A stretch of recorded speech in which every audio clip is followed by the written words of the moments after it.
بسم اللہ الرحمن الرحیم۔ ڈیئر اسٹوڈنٹ، السلام علیکم۔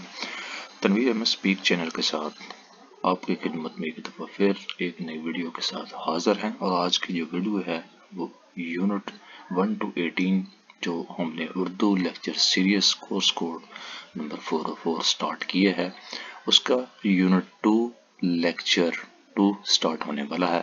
تو اس سے پہلے کہ ہم لیکچر کو سٹارٹ کریں، نئے آنے والے اسٹوڈنٹ سے گزارش ہے کہ اس چینل کو لائک اینڈ سبسکرائب کریں، اور جو آلریڈی جنہوں نے سبسکرائب کیا ہوا ہے وہ اپنے دوستوں اور ساتھیوں کو شیئر کریں تاکہ زیادہ سے زیادہ اسٹوڈنٹ ان تمام لیکچر آف سیریز سے مستفید ہو سکے اور اپنے ایگزامز کی تیاری کو بر وقت یقینی بنا سکیں۔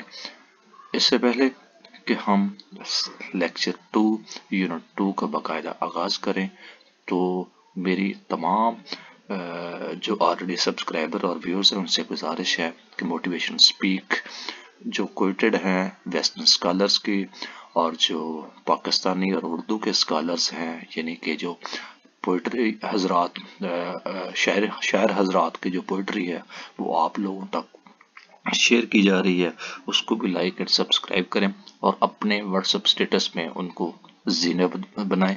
بڑی زبردست چیزیں ہیں۔ تو آئیے ہم چلتے ہیں دوبارہ اپنے لیکچر کی طرف جو ہے یونٹ 2 اور لیکچر 2 جس کا ہم آغاز کر چکے ہیں، لہذا آپ بالکل بھی اس چیز پہ نہ گھبرائیں۔ انشاءاللہ تعالی ہم ان تمام چیزوں کو شارٹ کر کے پریزنٹ کر رہے ہیں تاکہ آپ آسانی کے ساتھ اپنے تیار کریں۔ تو آج کا جو لیکچر ہے یونٹ 2 لیکچر 2 مشاہیر کے خطوط ہیں، اور جن کے خطوط اس سلیبس میں سلیکٹ کیے ہیں ان میں غالب ہے، اکبر ہے، اور اقبال اور ڈاکٹر عبدالحق ہیں۔ ان خطوط کا ذکر ہوگا، اور اس لیکچر میں جو تھوڑا سا تعارف دیا گیا ہے اور اس کے مقصد یہ ہے کہ آپ لوگ 4 نہایت اہم شخصیت کے ذاتی خطوط پڑھیں گے اور اس کے ساتھ ساتھ مقتول نگاری کی ضرورت اہمیت سے واقف ہوں گے۔ اردو ادب کے مشہور مقام اور ممتاز مکتوب نگاروں سے آپ کا تعارف ہوگا۔ جن مشاہیر کے خطوط اس یونٹ میں دیے جا رہے ہیں ان کی اہمیت اور عظمت سے آپ لوگ آشنا ہوں گے اور اس کی خصوصیات سے واقف ہوں گے۔ یہ اس کا تعارف اور مقاصد ہے مشاہیر خطوط کا unit 2 lecture 2 Urdu course code 404 کا۔ تو اس لیکچر کا باقاعدہ آغاز کی فہرست میں جو ہم اس پہ سیکھنے جا رہے ہیں، مکتوب نگاری ہے، اردو میں مکتوب نگاری ہے، غالب کی مکتوب نگاری ہے، غالب کے خطوط ہیں اور توضیحات ہیں۔ یہ آپ کا پہلا لیکچر ہوگا۔ اس کے علاوہ خود ازمائی ہے، اس کے علاوہ اکبر الہٰبادی ہیں اور علامہ اقبال ہے، اور قائد اعظم محمد علی جناح کے نام پہ جو انہوں نے اپنے ارشادات قلم بند کیے تھے، اور ڈاکٹر عبدالحق ہیں۔ تو یہ چند خطوط ہیں جن کے بارے میں یہاں پہ ڈسکس ہوگا اس لیکچر میں۔ تو مکتوب نگاری، ایکچوئل مکتوب نگاری ہوتی کیا ہے؟ چھوٹے بڑے فاصلوں پر رہنے والوں کے درمیان خط رابطے کا بہترین ذریعہ ہوتا ہے۔ آگے چل سائنس کی بدولت رابطے کے ذرائع بھی پیدا ہو چکے ہیں، مثلاً ٹیلی فون، تار، وائرلیس وغیرہ۔ اس وقت سب سے رابطے کا بہترین منبع ہے، لیکن پھر بھی ہمیں خط لکھنے کی ضرورت میں کوئی کمی نہیں آئی، کیونکہ 2 آدمیوں کے درمیان رابطے کا یہ ایک ذریعہ ایک دوسرے سے آسانی کے ساتھ میسر اور مؤثر ہے۔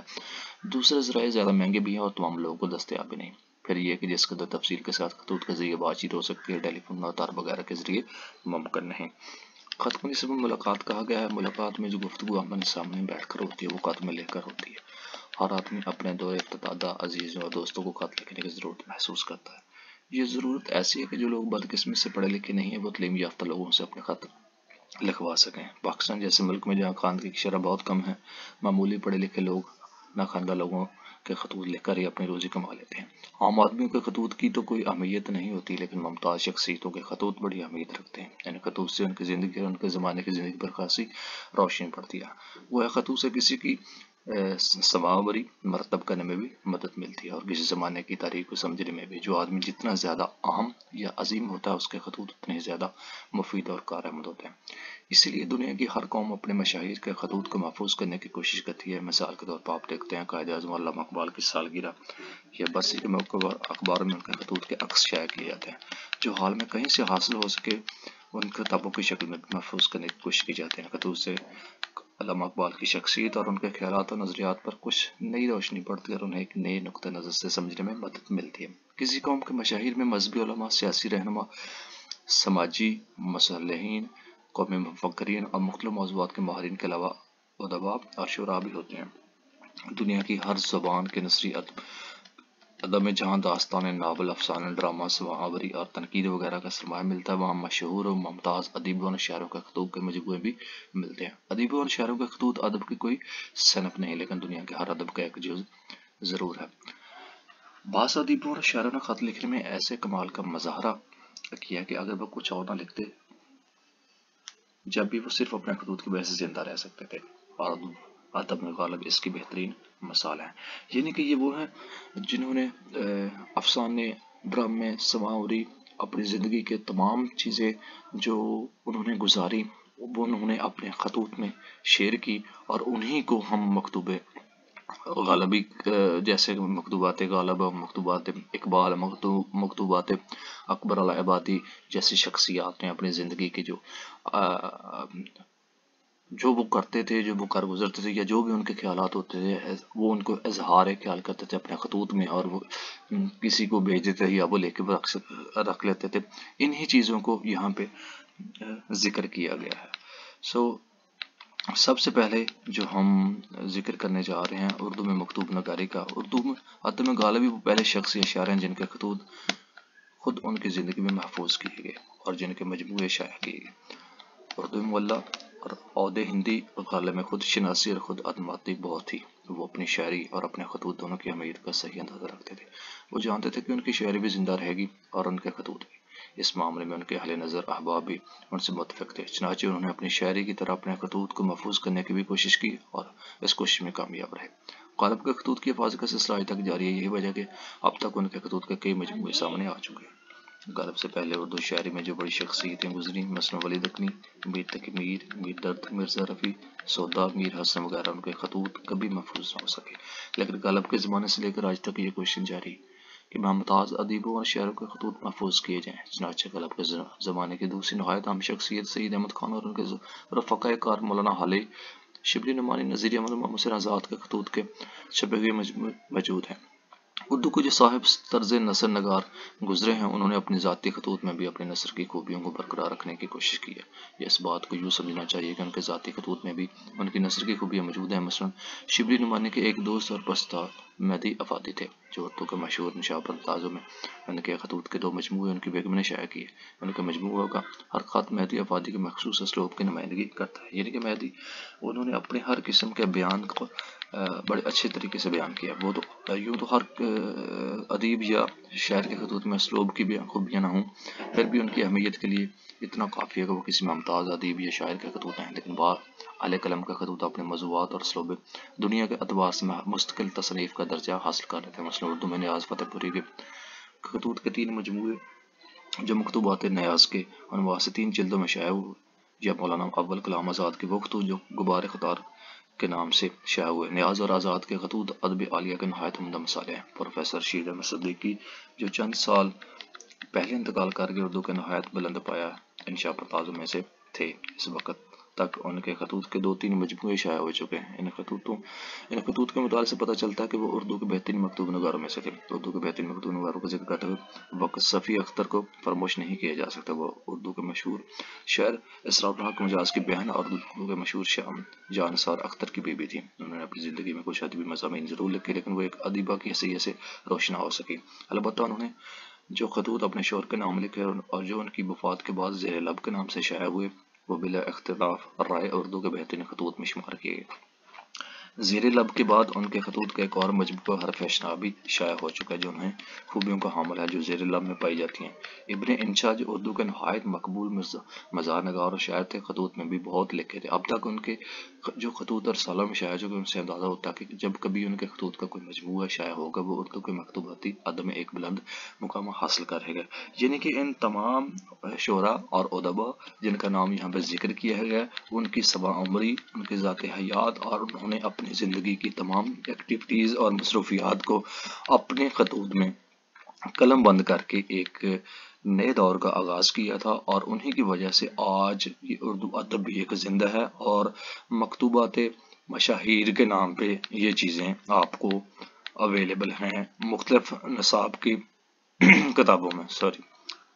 تو آئیے چلتے ہیں نیکسٹ تھرڈ آپشن کی طرف. غالب کی مکتوب نگاری. اس یونٹ کے لیے اردو کے جن 4 مشاہیر کے خطوط منتخب کیے ہیں وہ غالب، اکبر الہ آبادی، علامہ اقبال اور ڈاکٹر عبدالحق، یہ چاروں اردو ادب کے ممتاز ترین شخصیتوں میں سے ہیں. یعنی کہ اردو کے یہ چاروں وہ ستون ہیں جن کا ایک علیحدہ مقام ہے، اور ان کے مقام کی جو حیثیت ہے وہ ہر کوئی جانتا ہے، ہر کوئی ان سے واپس ہے، اور ان کی خطوں میں ان کی خاص دلچسپ اور زندہ ادب کی جو تحریریں ہیں وہ ایک مکتوب نگاری کا بہترین منبع ہے. یہ غالب تھے جنہوں نے اردو میں خط لکھنے کے پرانے طریقوں کو ترک کر کے نئے طریقوں کی بنیاد رکھی. غالب سے پہلے خطوط نہایت روایتی انداز میں لکھے جاتے تھے. عربی الفاظ میں لمبے چوڑے القاب سے خط شروع کیا جاتا، پھر اپنی خیریت لکھ کر مکتوب الہ کی خرید خدا کی درگاہ سے نیک مطلوب ہوتی ہے. اس کے بعد اصل مطلب لکھا جاتا، آخر میں غربی کی طرف سے اسلام اور دعا لکھی جاتی ہے. آخر میں بعض مقرر الفاظ کے ساتھ اپنا نام لکھا جاتا، مثلاً احقر، خاکسار، فیمنا وغیرہ. غالب جو روشن عام پر چلنا پسند نہیں کرتے تھے، بلکہ جنہیں وبائے عام میں مرنا بھی گوارا تھا، انہوں نے خط لکھنے کے ان مربجہ طریقوں کو خدا حافظ کہہ دیا. جہاں تک القاب کا تعلق ہے، اگر رئیسوں، نوابوں اور راجاؤں اور مہاراجوں کو خط لکھتے تو پرانے انداز کے عربی القاب استعمال کر لیتے، ورنہ انہوں نے القاب کو یا تو بہت مختصر کر دیا یا بالکل اڑا دیا، اور پہلے جملے سے اصل مرتبہ آ گئے. غرض کے غالب کے خطوں میں پرانے تکلفات کم سے کم ملیں گے. خط کو گفتگو کا بدل کہا جاتا ہے. غالب کے خطوں کی سب سے بڑی خوبی یہی ہے کہ ان کے خطوط بات چیت کا بدل معلوم ہوتے ہیں. اپنے خطوں کی اس خوبی کا احساس خود غالب کو بھی تھا، چنانچہ انہوں نے کسی کے نام اپنے خط میں لکھا، میں نے مراسلے کو مکالمہ بنا دیا ہے، اب ہزار کو سے گفتگو کیا کرو اور ہجر میں وصال کے مزے لیا کرو. غالب کے بعض خطوط بالکل ڈرامائی مکالمے کی شکل میں ملتے ہیں، اور غالب نے ڈرامائی مکالمے اس وقت تک جب اردو میں ڈرامے کا نام و نشان بھی نہ. غالب کے خطوط. غالب نے جو چند خطوط لکھے ہیں ان کا تذکرہ یہاں پہ ہے، اور غالب کا پہلا خط 27 مارچ 1859 کو یہ لکھا گیا تھا: مار ڈالا یا تیری جواب طلبی نے، اس خرچ کو یا رفتار کا برابر ہو، ہمیں اس کا کیا بگاڑا تھا. ملکو مالو جاؤ جلال کچھ نہیں رکھتے تھے، ایک گوشہ توشہ تھا، چند مفلس دبے نوا ایک فراہم ہو کر ہنس بول لیتے تھے. سو بھی نہ تو کوئی دم دیکھ سکا اے فلک، اور تو یہاں کچھ نہ تھا ایک مکر دیکھتا.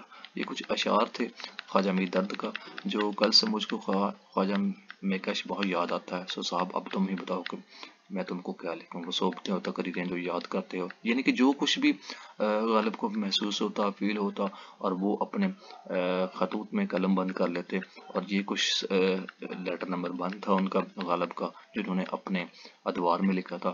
اس کو آپ دیکھ سکتے ہیں.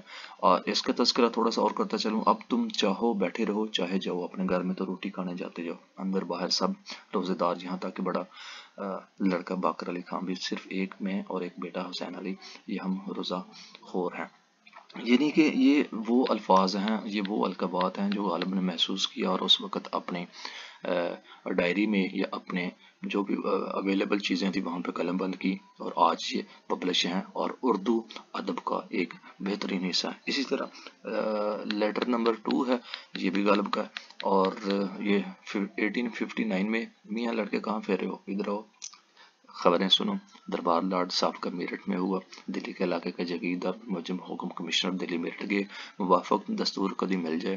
غرض کے پنج شبہ 29 دسمبر کو بہرمن چڑھے، لاڈ صاحب یہاں پہنچے، قابل دروازہ کے فصل کے تلے ڈیرے ہوئے اسی وقت. یعنی کہ یہ وہ لیٹر تو ہیں، یہ وہ الفاظات، القابات اور احساسات ہیں، اپنے جذبات ہیں جو غالب نے اپنے الفاظ قلم بند کیے اور آج یہاں پہ اویلیبل ہیں. مشاہیر خطوط میں ان کو انکلوڈ کیا گیا.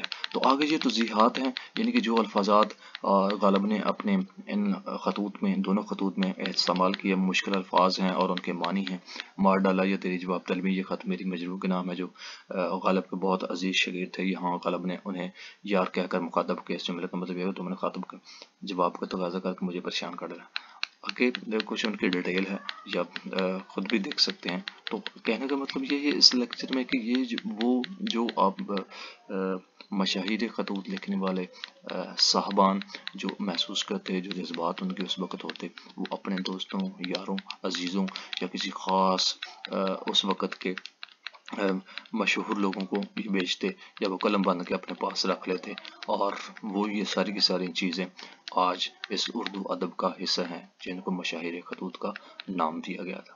یہ تھا آج کا یونٹ 2 لیکچر 2 کا پارٹ 1۔ امید ہے آپ لوگ اس سے مستفید ہوں گے اور یہ اس کو بھرپور طریقے سے اس کو دیکھیں گے اور یاد کریں گے اور سنیں گے۔ Thank you very much.